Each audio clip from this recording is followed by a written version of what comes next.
Olá pessoal, tudo bem? Eu sou o professor Edmilson Sá, dos canais Ednews e Cultura Pop e Edmilson Sá Opinião, e hoje trazendo aqui um vídeo bem simples para vocês, para falarmos sobre algo que é de extrema importância, principalmente em tempos de pandemia, né? Nós somos bombardeados todos os dias com milhares, milhões de informações e que, na maioria das vezes, não são fatos, mas fakes.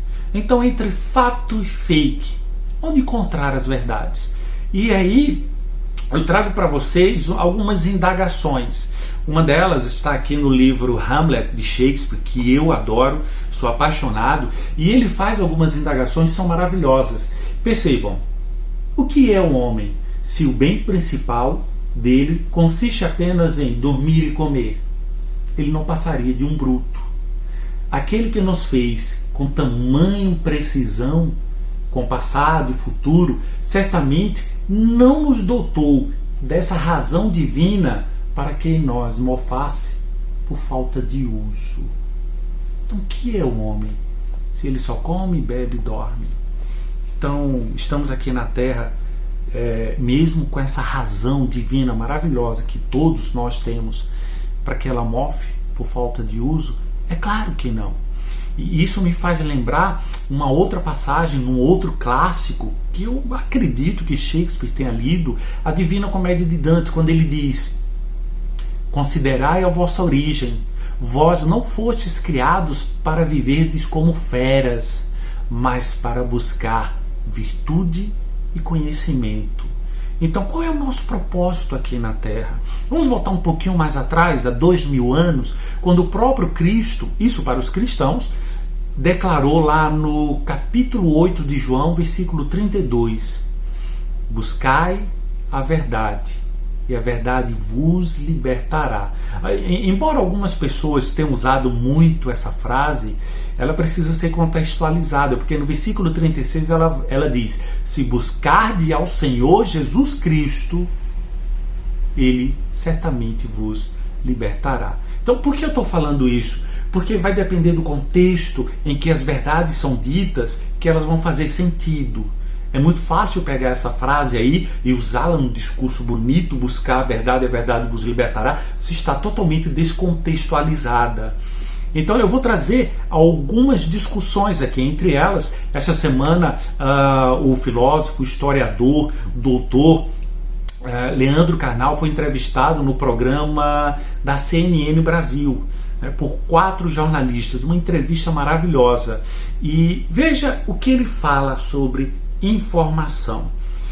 Por que eu digo isso? Deixa eu pegar aqui um livretozinho meu e um outro aqui, para eu exemplificar. Toda vez que eu leio um livro, eu leio e faço minhas anotações, faço minhas considerações, eu escrevo aquilo que eu leio, aquilo que eu aprendi.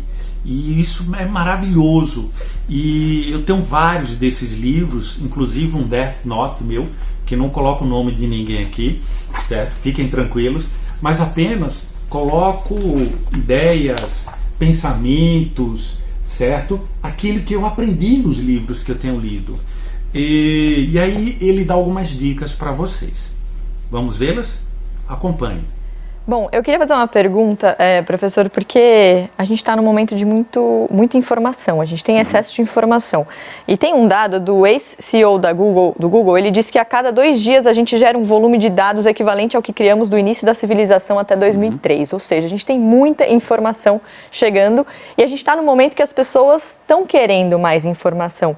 Dá para analisar como vai ser depois da pandemia em relação a isso, de a gente de repente conseguir filtrar o tanto de informação, porque demais às vezes pode fazer a gente ficar mais preocupado, perder a cabeça um pouquinho. Como que dá para analisar isso? É difícil explicar para as pessoas mais jovens a mudança que foi na minha geração. Então, eu acho que a abundância do seu colágeno vai dificultar um pouco a sua imaginação, que é o seguinte: quando me davam um trabalho na escola no interior do Rio Grande do Sul, eu voltava a casa e abria a enciclopédia Barça. E eu copiava longamente um verbete. Era um trabalho de motricidade fina, apenas. Nós tínhamos um problema na minha infância, década de 60 e 70 do século passado: onde conseguir a informação. O problema hoje é como filtrá-la. O problema não é mais onde, mas de tantas fontes, qual é a verdadeira, qual que tem fake news. Ou seja, esse é o problema. Mas aí as pessoas fazem uma confusão que eu tenho insistido muito. Abundância de dados, de informação, não quer dizer formação. Todas as poesias estão na internet. Não há melhores poetas hoje do que em 1950. Todos os tratamentos médicos estão na internet. E formar um médico continua sendo um processo de 10 anos. Mas a abundância, a atomização, a capilarização de dados faz com que muita gente imagine que se eu posso colocar no Google e acessar, eu sei. Então, a confusão entre formação e informação. Ora, para ser um jornalista, um filósofo, um médico, há anos de treinamento. Acontece que as pessoas acham que se eu sei a data que caiu a Bastilha, porque está lá no Google, 14 de julho de 1789, logo eu sou um historiador. Não, você é uma pessoa ilustrada por uma informação. Ser historiador não é dominar datas. Isso é muito diferente e faz as pessoas suporem que opinião, doxa em latim, em grego, desculpe, opinião é igual a argumento. E que seu grupo de WhatsApp equivale a uma faculdade. Eu fui interpelado por uma senhora em uma palestra que disse que hoje não precisa mais de faculdade, porque tudo pode ser acessado na internet. Eu disse, é verdade. Então vamos supor que a senhora precise de uma operação cardíaca. De um lado há um médico formado num grande centro com 20 anos de experiência. Do outro lado tem um jovem de 24 anos que baixou todos os tutoriais sobre fazer uma operação cardíaca. Ele sabe todos os tutoriais, passo a passo. Abra o peito, corte a aorta. A senhora iria com qual? Enquanto não houver igualdade nas duas coisas, é uma falácia achar que o conhecimento pode ser feito apenas via Google, via internet. E dobrar os dados não quer dizer produzir coisa nova. Dobrar o volume de dados. É possível que você tenha mais fotos ao longo da sua vida que todo o século XIX europeu. Não, é possível isso, mas não quer dizer que nós temos melhores fotos do que nós tínhamos antes. E aí? Gostaram das dicas do Leandro Carnal? Da importância de se buscar? Lembra quando ele fala da Barça, da enciclopédia Barça? Eu lembro na minha juventude, na Escola Estadual Humberto Mendes, indo fazer pesquisa também na grande enciclopédia Barça. Hoje as pessoas têm acesso a tudo. É só usar um clique. A grande pergunta é: estão usando as tecnologias para ter acesso também a grandes informações, a boa informação, para se livrar do fake e ficar no fato? Essa pergunta precisa ser dita.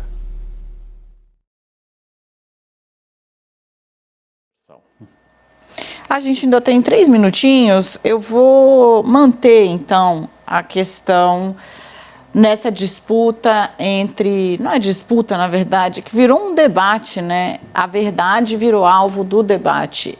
Como é que a gente consegue... Vamos aproveitar aqui que temos uma pessoa que tem mais de 1 milhão em uma rede social apenas. Não vou me atrever a contar todos os seus seguidores em redes sociais, mas... essa experiência de falar diretamente com o público de uma maneira muito diferente da que os colegas da academia costumam fazer, te deu alguma fórmula para apresentar os fatos de uma maneira mais clara, para encurtar talvez esse debate em torno da verdade, dos fatos, né?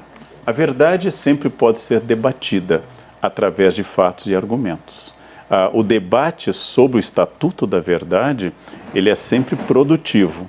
Agora, de novo, é diferente porque os grupos sociais de internet, eles criam bolhas, a gente chama de bolhas epistêmicas, ou seja, bolhas em que um comunica ao outro e, através da chamada eco, a teoria de repetição, eu ganho valor. Ora, eu disse uma bobagem, a Terra é plana, eu sou um idiota isolado, mas agora eu tenho 100 mil idiotas no mesmo grupo, achando que a Terra é plana. Logo, 100 mil não podem estar errados. Bem, é aquilo que Brecht perguntava no passado. A voz do povo é a voz de Deus. Então, mas que povo, que Deus? Porque o povo pediu Barrabás e não Jesus. E o povo pediu Hitler também e votou nele. Se a voz do povo é a voz de Deus, eu tenho que saber que o número não caracteriza argumento.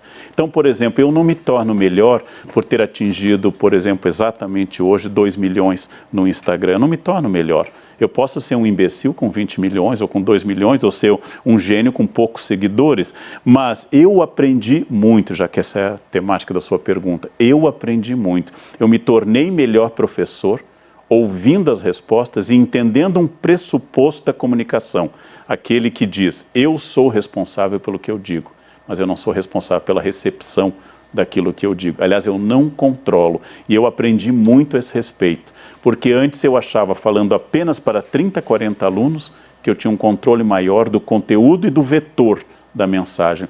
Não é verdade. A mensagem é signo aberto, é aleatória, é randômica. Ela encontra nas pessoas imediatamente um eco que é muito mais emotivo do que de raciocínio. Resultado, eu tenho aprendido muito. Eu quero me comunicar melhor e quero ouvir mais as pessoas. Tenho aprendido muito a esse respeito. E aí, neste bloco, a gente percebeu pelo menos 3 características com respeito às verdades. Primeiro, ele falou que, olha, para se discutir a verdade, ok, vamos discutir, mas precisamos de 2 coisas pelo menos: fatos e argumentos. O que são fatos? Tudo aquilo que aconteceu na sociedade. E eles independem da sua vontade. E o que são argumentos? Quando a gente vai explicar os porquês, tá? Os porquês daquilo que eu estou defendendo ou criticando, os porquês daquilo que eu ouvi de alguém, que alguém está explicando. Então, toda vez que você busca dar entendimento, uma inteligibilidade e dizer o porquê de alguma coisa, você busca argumentar. Por isso que é importante a gente trabalhar bem os argumentos, dar respostas aos porquês. Depois ele fala, é uma coisa bem interessante, e nós vivemos nessa era em que ele, por exemplo, tem milhões de seguidores, e ele fala que isso não significa que ele seja uma pessoa melhor por causa disso. E ele fala que até um imbecil pode ter 20 milhões de seguidores. E aí a gente vê o quanto de pessoas que estão divulgando notícias e informações extremamente estúpidas ou erradas ou loucas, não é? Por exemplo, de que a Terra é achatada, e as pessoas seguem, simplesmente seguem, porque ele tem milhões de seguidores. Então é preciso a gente entender o quanto isso precisa ser filtrado. Outro exemplo interessante que ele falou no finalzinho da fala dele, quando ele disse, há também que considerarmos a questão de que, aquela velha ideia, né, de que a voz do povo é a voz de Deus. Isso precisa ser debatido, né? A voz do povo é a voz de Deus? Nem sempre. E ele dá 2 exemplos. Cristo, as pessoas, na época do julgamento dele, na Páscoa, as pessoas escolheram um assassino e ladrão, Barrabás, e Cristo foi crucificado. Na época da Alemanha nazista, as pessoas escolheram Hitler. Ele não entrou através de um golpe, entrou porque as pessoas o escolheram. Então percebam, vivemos em um mundo em que as pessoas costumam dizer que a voz do povo é a voz de Deus. Então se todo mundo está falando, se todo mundo está dizendo, então é certo. Opa, peraí, a gente precisa discutir isso também. Através de quê? Daqueles 2 elementos que ele acabou de falar: fatos e argumentos. E aí no final, o último bloco, vou deixar aí para vocês, ele vai dizer outras características extremamente importantes sobre onde encontrar verdades e qual a importância delas para os nossos dias. E detalhe, a quem devemos ouvir essas verdades, ou como devemos nos comportar, ou onde buscar estas verdades. E talvez a pergunta que eu vou tentar dar uma resposta depois da fala dele é: tudo que as pessoas falam quando especialistas são verdades e não precisam mais se discutir sobre isso? Vejam aí a Acompanho. Nessa história da ciência, e acho que a gente vive um período no qual muitas pessoas rechaçam a ciência, chegam a ridicularizar de forma proposital quem possui títulos ou quem dedicou uma parte da sua vida ao estudo acadêmico. E a gente percebe que tem um efeito, o senhor falou de como a ciência tem uma dificuldade de comunicar. Eu observo que, e não só eu, algumas pessoas já observaram estudos, mas que conforme a gente ridiculariza essas pessoas que rechaçam a ciência, parece que elas se unem mais, quase que num movimento para pertencer. Então talvez exista um reflexo desse não pertencimento, dessas pessoas que foram excluídas do conhecimento científico, e aí quando você aponta a falta de conhecimento, elas se unem num movimento agressivo de repulsa. Então eu queria saber se existe um caminho para a gente melhorar a comunicação da ciência e se esse caminho para melhorar a comunicação da ciência vai encontrar uma dificuldade adicional, que é a expectativa das pessoas pela informação rápida, porque a ciência, o método científico, ele demanda um pouquinho mais de tempo, né? Então, como que a gente vai conseguir trabalhar com isso para trazer as pessoas de volta para a ciência? Muitas questões, Gabriela. Primeiro, a vocação científica é muito específica. Weber trabalhou com isso em um trabalho extraordinário. No Brasil, nós temos pouca atenção, as escolas públicas raramente têm laboratórios bem equipados, os jovens cientistas encontram muita dificuldade. Alguns dos melhores nomes que eu conheci na ciência brasileira decidiram, nos últimos anos, ir para o exterior, com dificuldades de importar, por exemplo, coisas básicas ou dificuldades burocráticas, foram para o exterior. Um dos grandes dramas da nossa educação, seja ela qual for, pública ou privada, é que ela desperdiça talentos. Então, uma pessoa que tem uma grande habilidade em escrever, tem uma intuição poética, mas acaba, por exemplo, sendo sufocada, porque ela vai ter que dominar o que é um adjunto adnominal ou uma oração reduzida de gerúndio e perde um pouco da beleza da língua. Isso vale para cientistas e para todas as outras áreas. Então, existe um outro drama. As pessoas que se dedicam à divulgação não sofrem apenas o ataque de um grande público, mas sofrem também a crítica dos seus pares, porque sucesso é uma coisa que incomoda em todos os meios. Tirando o meio jornalístico, é claro, onde ele jamais é alvo de debate, mas o sucesso é algo que incomoda em todos os meios. Então, a divulgação tem que ser muito bem feita. Na Europa, eu acompanhei, quando morei, uma grande quantidade de jornalistas, especializados em divulgação científica. Ou seja, jornalistas que nos grandes meios de comunicação, da época na sua maioria impressos, eram formados na área, mas eram jornalistas. E sua tarefa, explicar os grandes livros e as grandes teorias para as pessoas. Vou lhe dar um exemplo que é uma das mostras da picaretagem universal que nos domina, a ascensão da palavra quântico. Todo mundo que usa a palavra quântico e que não é físico deveria calar a boca. Isso é aleatório, é quântico. Né? Não, mas você é muito newtoniano, você tem que ser mais quântico. Eu pergunto, defina o que é quântico, diga os 5 nomes que mais produzem na área de física quântica, que é um campo antigo e muito forte, e a pessoa não sabe dizer. Mas quântico para ela é o que define o aleatório, a falta de lógica ou comprova Deus. Quântico é a palavra que deveria ser evitada, porque falou quântico, não é da área, é picareta. É perfeitamente picareta. Da mesma forma, é um Brasil, por exemplo, que tem uma doença bacteriana e trata para vírus. Ou tem um vírus e compra um antibiótico, porque não domina. Ou como diz o meu amigo Drauzio Varela, aqui no consultório, chega alguém apertando aqui, dizendo que está com uma dor no baço. Só tem um baço e ele fica sempre no mesmo lugar. Então você não sabe nem onde está seu baço, mas você tem uma opinião clara sobre como deve ser o isolamento vertical, horizontal, ou como der. Eu acho que nós deveríamos ouvir aos médicos quando se trata de doença, ouvir os grandes literatos quando se trata de texto, ouvir engenheiros quando se trata de construir casa. E fora da nossa área devemos balançar a cabeça e ter reações bovinas. E ouvir mais. Acho que falta para todos nós ouvirmos mais aos especialistas que têm opinião divergente, mas a partir de argumentos. Para finalizar, ele falou uma outra coisa super importante.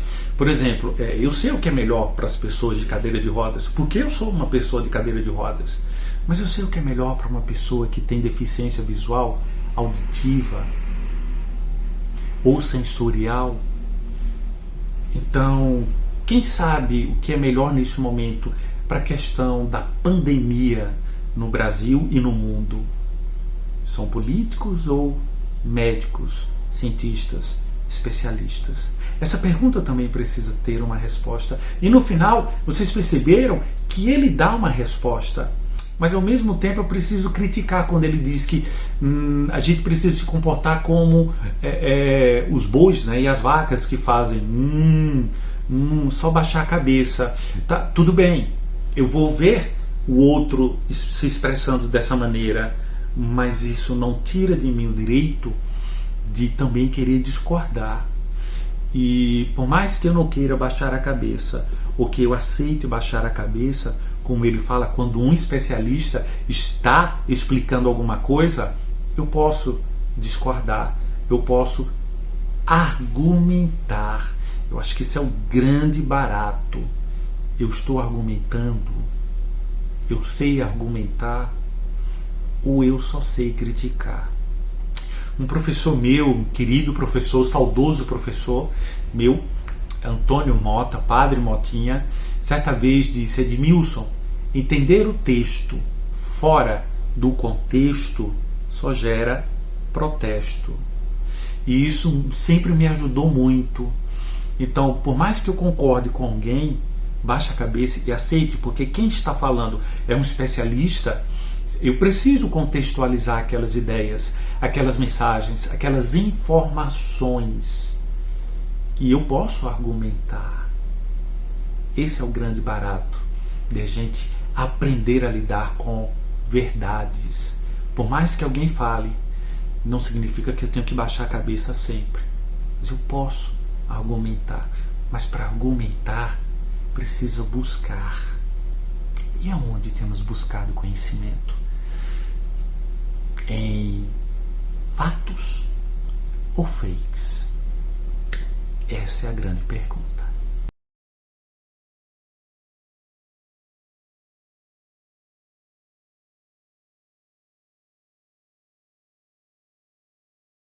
Então, galera, a gente vai deixar aí para vocês algumas atividades que vocês possam fazer, que vocês precisam fazer, tá certo?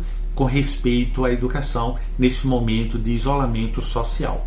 Então fiquem atentos ao vídeo, assistam mais de uma vez se vocês precisarem, façam suas anotações e desenvolvam muito bem as atividades que o grupo de comunicação do Laboratório de Comunicação da Escola Estadual Humberto Mendes para as nossas turmas desenvolveu para vocês. Um grande abraço e até a próxima. Ednews e Cultura Pop e Edmilson Só Opinião, sempre trazendo informações para vocês. Abraços.